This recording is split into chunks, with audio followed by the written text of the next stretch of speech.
When we witness kindness, it elevates our souls. It builds us and inspires us to be better, especially when it is undeserved.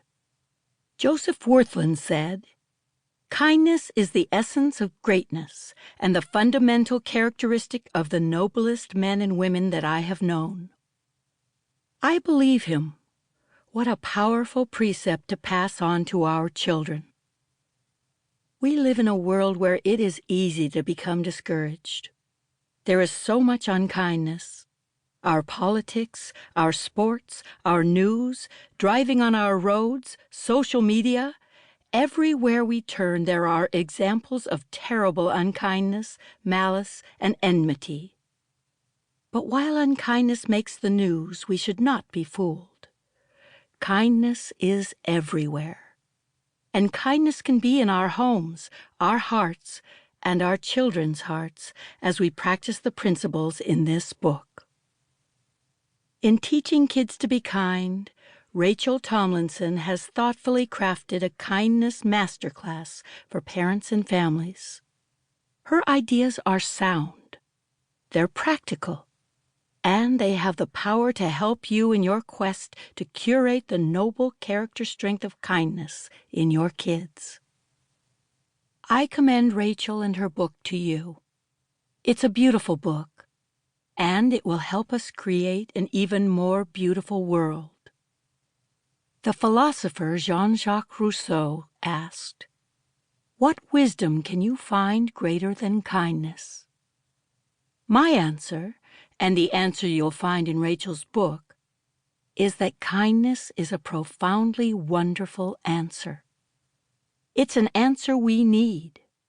It's an answer that will set our children on the path to a lifetime of happiness and personal fulfillment. Dr. Justin Colson, member of the Australian Psychological Society, MAPS. Introduction. Becoming a parent is one of the toughest, yet most rewarding things you will ever do. And the relationship you have with your child is one that demands huge amounts of patience, dedication, compromise, and love. After you have your baby, one of the scariest moments is when you realize you won't be handed an instruction manual as you leave the hospital. When I clicked my baby into her car seat and drove out of the parking lot of the birthing center, I looked at my husband and said, "Why did they just let us leave with her? We could be anyone." Then the crushing enormity of what we were about to undertake hit me. It was entirely up to us to care for and shape this tiny, hungry, pooping bundle of joy into a person.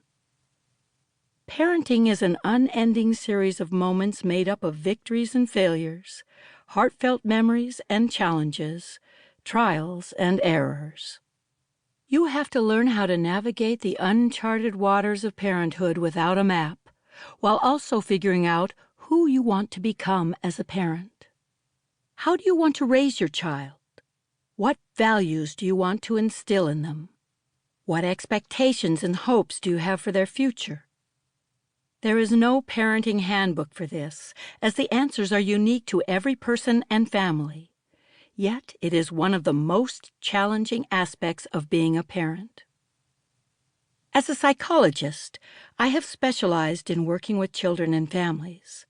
And despite having worked with hundreds of clients throughout the years, there is one key similarity in all families across the board. Nearly every parent who has come into my office has spoken to me about the pressure they feel to raise children who are happy and who will become good people. Traditional parenting resources tend to focus on key child developmental stages like their physical and cognitive abilities.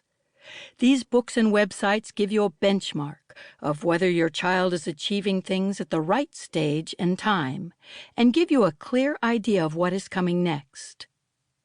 Understanding these milestones is important, but the hidden pressures of parenting and child rearing aren't covered so well. Two key pressures, raising happy and good children, can pull parents in opposite and